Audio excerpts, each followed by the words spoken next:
ছেলেটা বেনামাজি, মেয়েটা বেপর্দা, স্ত্রী বেপর্দা। মৃত্যু পর্যন্ত আমার উম্মতের ঘরে প্রতিদিন রঙিন টেলিভিশনে নাচ গান নর্তকীর ছবি চলছে। তার ছেলে মেয়ে নাতি নাতনি বসে নাচ গান নাটক সিনেমা দেখে গেছে। কোনোদিন গালি ছাড়া কথা বলে না, হালাল রোজগার বলতে কিছু নাই। ফজরের নামাজ 1000 পৃষ্ঠা উল্টাইও, ফজরের নামাজ বলতে কিছু নাই।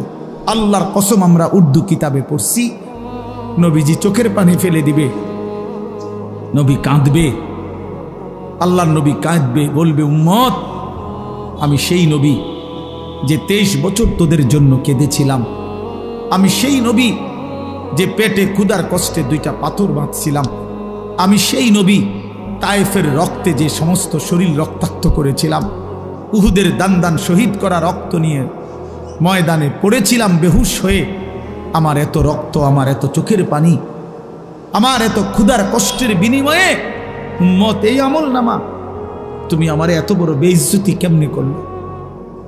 আমি কেমনে আমার আল্লাহর সামনে এটা দেখাবো যে আয় মাওলা এটা শ্রেষ্ঠ নবীর শ্রেষ্ঠ উম্মতের আমল নামা?